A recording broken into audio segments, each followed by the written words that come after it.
मैं दो कविताएं सुनाऊंगा। पहली एक नारीवाद के ऊपर है और दूसरी आज के दौर के ऊपर है।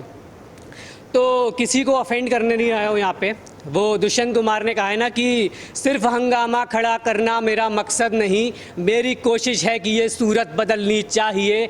मेरे सीने में नहीं तो तेरे सीने में सही, हो कहीं भी आग लेकिन आग जलनी चाहिए।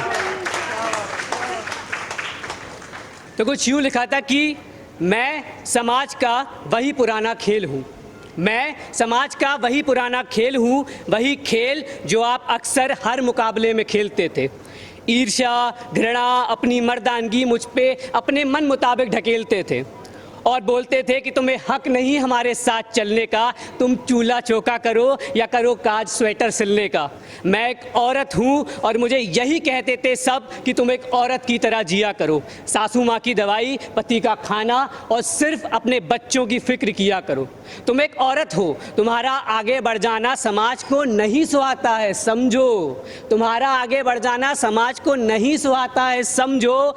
घर आखिर में प्रिय एक मर्द ही चलाता है, घर आखिर में प्रिय एक मर्द ही चलाता है। वो मर्द जो पितृसत्ता का पुजारी है, वो मर्द जो पितृसत्ता का पुजारी है, जो कहे कि बोलो, जो कहे कि चुप रहो, हर जगह उसकी सरदारी है।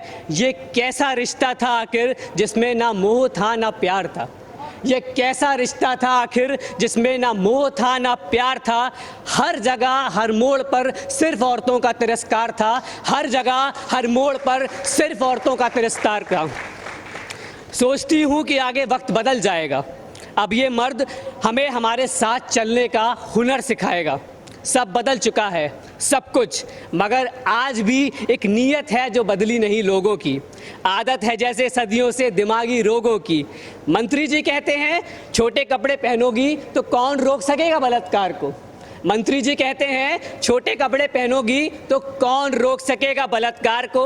अब जब हो रहा है तुम्हारे साथ तो मज़ा दो इस प्यार को, अब जब हो रहा है तुम्हारे साथ तो मज़ा दो इस प्यार को। आखिर मेरे रहन सहन पर उंगली उठाने वालों लोगों में बहकावा क्यों। औरतों को मिलेगा समान अधिकार, इतना बड़ा दिखावा क्यों। न्याय और इंसाफ ये दो शब्द, न्याय और इंसाफ ये दो शब्द मेरे हुए बलात्कार के साथ देर से क्यों आते हैं। मेरे ही साथ अपराध पर ये लोग मुझ पे उंगली क्यों उठाते हैं। बिल्किस बानो के आरोपी और अंकिता के हत्यारे, इन लोगों को क्यों सजाए मौत नहीं मिलती, क्यों हर बार एक औरत कुर्बान होती है। और ये सामाजिक चाटुकार कहते हैं कि औरतें नादान होती हैं, और ये सामाजिक चाटुकार कहते हैं औरतें नादान होती हैं। अब हम लोगों को थोड़ा सा संभलना होगा, मुझे नहीं तुम्हारी नज़रों को बदलना होगा। बच्चों को बड़ा करने से पहले सही दिशा दिखलानी होगी, उन्हें बार बार ये बात बतलानी होगी कि सच्चे मर्द कभी औरत को औरत कहकर दबाते नहीं, कि सच्चे मर्द कभी औरत को औरत कहकर दबाते नहीं। मर्द आँखों की ढाल है, मर्द आँखों की ढाल है, मर्द कभी औरतों को रुलाते नहीं, मर्द कभी औरतों को रुलाते नहीं। तो कुछ आज के दौर के हिसाब से लिखा था। मुझे अपना ही एक शेर याद आता है कि मैला करके साफ़ करने की ये कौन सी रस्म निभा रहे हैं, मैला करके साफ़ करने की ये कौन सी रस्म निभा रहे हैं। सियासती लोग दंगे करवा कर मरहम लगा रहे हैं, सियासती लोग दंगे करवा कर मरहम लगा रहे हैं। जिस मुल्क को लिखा था आज़ाद सुनहरे पन्नों पर, जिस मुल्क को लिखा था आज़ाद सुनहरे पन्नों पर, आज उसी मुल्क में रहने के लिए कागज़ मंगवा रहे हैं, आज उसी मुल्क में रहने के लिए कागज़ मंगवा रहे हैं। तो कुछ यूँ लिखा था कि अब कविता के मायनों को बदलने का वक्त आ गया है। कविता को आज़ाद करना होगा महबूब की सुख भरी बाहों से। प्रेम का लेखन और वर्णन अब बहुत हुआ, किताबों से बाहर निकला होगा कविता को, उसे झांकना होगा घर के बाहर, लटकती हुई उस तस्वीर को देखना होगा। आज़ादी और समान अधिकार के कसीदे अब धूल खा रहे हैं पड़े पड़े, जिन्हें रद्दी के भाव बेचने की नौबत आ गई है। देश मूल्यों से खाली हो रहा है, हिंदू और मुसलमान के नाम पर इंसानियत को खोखला किया जा रहा है। पत्रकार अब न्यूज़ दिखाने से ज़्यादा न्यूज़ बनाने में यकीन करते हैं। अखबार सिर्फ और सिर्फ वही छापता है जो पार्टी का एजेंडा है। देश टीआरपी के हवाले हो रहा है। बलात्कार करने वालों को माला पहनाकर उनकी रिहाई का जश्न मना रहे हैं, मासूम जानों को बोलने पर खून बहा रहे हैं। इस समाज में सिर्फ और सिर्फ इंसानियत एक दिखावा बन चुकी है। जनता को गांधी के असल विचार और भगत सिंह के आज़ाद हिंदुस्तान का तसव्वुर बतलाना होगा।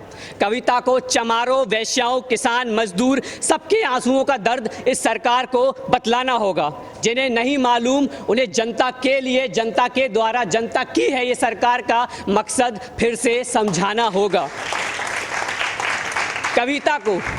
कविता को अब आंदोलन करना होगा, बीच चौराहे पर बैठकर, ताकि जमहूरियत को अपने बाप की जागीर समझने वाले नेता अगर वहां से गुजरे तो उन्हें मालूम हो जाए कि तुम एक कलाकार को ज़रूर मार सकते हो मगर उसकी कविता को नहीं। उसकी कविता कबूतरों की उड़ान की तरह आज़ाद है। कविता को इनकलाब लाना होगा। असहाय और मौन लोगों को बतलाना होगा कि चुप रहकर सिर्फ तमाशा देखा जा सकता है। आज़ादी सिर्फ छीनने से प्राप्त होती है। और जो हुक्मरान हमें डराते हैं गोलियों और लाठियों के दम पर, उनके कानों तक शोर मचाना होगा कि तुम्हारा वक्त अब खत्म हुआ, कलम जाग रही है। जब तक देश का युवा अपने हक की बात सही तरीके से नहीं कहता, कविता को अपने किताबों से दूर चलना होगा। कविता को आज का वक्त बदलना होगा। कविता को आज का वक्त बदलना होगा। तो कुछ आखिरी जॉन एलिया की उस लाइन पे अंत करूँगा कि बेदिली क्या यूं ही दिन गुजर जाएंगे, बेदिली क्या यूं ही दिन गुजर जाएंगे, अगर सिर्फ जिंदा रहे हम तो मर जाएंगे।